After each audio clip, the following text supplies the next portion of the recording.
윤석열 대통령 당선인이 내일 새 정부의 첫 국무총리 후보자를 발표할 것으로 보입니다. 대통령 집무실 이전을 위한 예비비도 다음 주 초에 열리는 국무회의에서 일부 통과될 전망입니다. 국회 취재기자 연결합니다. 나연수 기자. 네, 국회입니다. 네, 새 정부의 첫 국무총리 후보자 지명이 임박했다고요? 네, 윤석열 대통령 당선인은 내일 오전 제주 4.3 희생자 추념식에 참석할 예정인데요. 서울로 돌아와 오후 3시 이후 기자회견을 진행하는 방안을 잠정 확정하고 일정을 조율하고 있습니다. 새 정부 첫 국무총리 후보자로는 한덕수 전 총리가 매우 유력합니다. 당선인 측 핵심 관계자는 맨 처음 총리 이야기가 나올 때부터 제일 먼저 만난 인사가 한 전 총리이고 상당히 삼고초려했다고 전했습니다. 윤 당선인 역시 한 전 총리가 통합형 총리이고 당선인이 중시하는 외교, 통상, 경제 전반에 걸친 자타공인 전문가라는 점을 높이 사고 있다고 덧붙였습니다. 경제부총리로는 임종용 전 금융위원장이 거론되고 있는데요.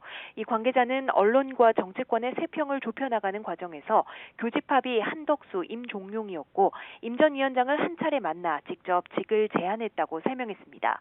다만 이 모든 건 인사 과정에 해당한다며 청문 일정을 고려해 속도감 있게 인선을 진행하고 있고 많은 분들 자료를 받아 검증에 넘겼다고 덧붙였습니다. 윤 당선인은 주말인 오늘 총리와 내각 인선을 고심하며 비공개 회의와 보고 일정을 이어가는 것으로 전해졌습니다. 네, 집무실 이전 문제를 두고도 청와대와 인수위 사이에 어느 정도 논의가 진행된 것으로 보이는데요. 예비비 일부가 다음 주에 처리될 전망이라고요?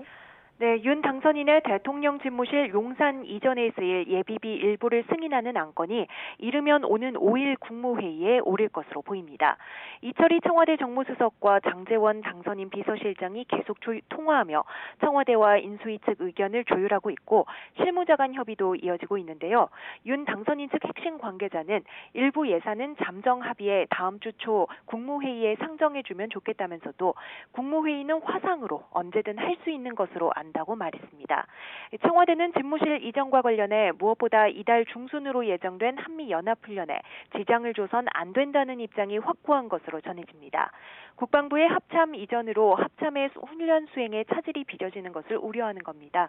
이와 관련해 윤 당선인 측은 안보 공백은 시각 차이라고 본다면서도 대통령의 시각도 인정한다며 접점이 나올 것이라고 말했습니다.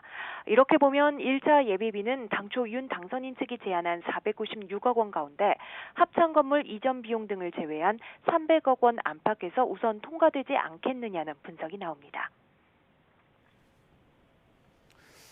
네, 오늘 대통령직 인수위원회에서 그룹 방탄소년단의 소속사를 찾아간다고 하는데 무슨 이유인가요? 네, 안철수 인수위원장을 비롯한 인수위 관계자들이 잠시 후 그룹 방탄소년단 소속사 하이브 본사를 방문합니다. 방탄소년단과 소속사가 우리나라 문화산업의 천병인 만큼 현장 애로사항을 듣고 문제 해결 방안을 모색하기 위해서인데요. 하이브 측에서는 방시혁 의장이 직접 나와 안 위원장 등 인수위 측 관계자를 인솔해 시설을 소개하고 간담회를 진행할 것으로 알려졌습니다. 오늘 일정을 두고 방탄소년단의 군 복무 면제 방안이 검토될 거라는 전망도 나왔습니다만 인수위 측은 한류 문화산업 발전 장애 요인을 얘기하다 보면 관련 사안이 제시될 수도 있겠지만 방문 목적과는 상관이 없다고 선을 그었습니다. 더불어민주당은 오늘 별도 일정이 없습니다. 어제 중앙위원회에서 윤호중, 박지원 공동비대위 체제를 인준한 뒤 대선 패배 이후 어수선한 당 분위기가 어느 정도 정리됐다고 보고 이제 지방선거 공천 준비에 박차를 가하는 모습입니다.